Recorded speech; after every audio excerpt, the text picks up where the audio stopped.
மனிதவிடியல் TV YouTube சேனலின் அனைத்து நேயர்களுக்கும் வணக்கம். இன்று நாம் ஆன்லைன் ஷாப்பிங் மூலம் மோசடியும் ஏமாற்றமும் என்பதை பற்றி விழிப்புணர்வு செய்தியாக தற்பொழுது கொடுக்க இருக்கின்றோம். அந்த வகையில் கடந்த காலத்தில் நாம் நமக்கு தேவையான பொருளை வணிக வளாகத்திற்கு நேரடியாக சென்று அப்பொருளை தேர்ந்தெடுத்து தரத்தை அறிந்து அதன் விலை பேசி நாம் வீட்டிற்கு வாங்கி கொண்டு வந்தோம். தற்காலத்தில் வீட்டில் இருந்தபடியே ஆன்லைனில் தேர்ந்தெடுத்து அதற்கு ஆன்லைனில் பணத்தை செலுத்தி அப்பொருளை வீட்டிற்கே வரவழைத்து நாம் வியாபாரத்தை முடித்து கொள்கின்றோம்.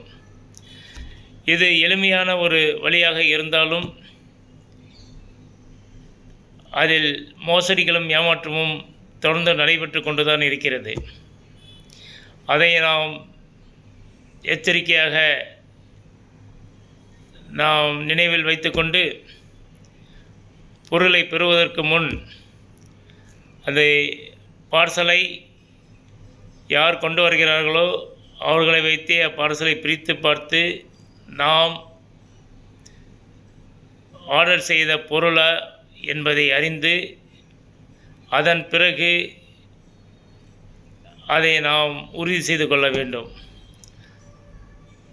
அதற்கு இந்த நிறுவனங்கள் அப்பொருளை நம்மிடம் சேர்ந்து விட்டதா என்பதை உறுதி செய்து கொள்வதற்காக ஒரு ஓடிபி நம்பரை டெலிவரியின் பொழுது நமக்கு அனுப்புவார்கள்.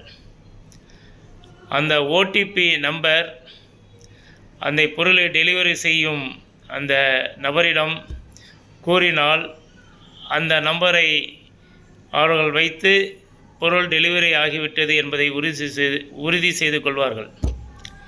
இதில் பிரச்சனை என்னவென்றால், நமக்கு பொருள் பார்சலில் வருகிறது, பொருளை பெற்றுக்கொண்டு ஓடிபி நம்பரை சொல்லி கொடுத்து விடுகிறோம். அவர்கள் கிளியர் செய்துவிட்டு சென்று விடுகிறார்கள். ஆனால் அந்த பார்சலை நாம் பிரிக்கும் பொழுது நாம் ஆர்டர் செய்த பொருளோ அதற்கு வேற்று பொருளோ இல்லது ஏமாற்றமான சில பொருள்கள் எடை வைத்தோ நம்மை ஏமாற்றி பெற்றுக்கொள்கிறார்கள். இப்படி செய்யும் பொழுது நாம் நிறுவனங்களை தொடர்பு கொண்டு கேட்டால், சார் நாங்கள் ஓடிபி அனுப்பினோம், ஓடிபி நீங்கள் கிளியராக சொல்லிட்டீங்க, எங்களுக்கு அது கன்ஃபார்ம் ஆகிடுச்சு, வேறு ஒன்றும் எங்களால் செய்ய முடியாது அப்படி என்ற ஒரு பதிலை நிறுவனங்கள் நமக்கு கூறுகின்றன. நாம் ஆர்டர் செய்த பொருளை டெலிவரி செய்யும் பொழுது அப்பொருளை பிரித்து பார்க்க வேண்டும்.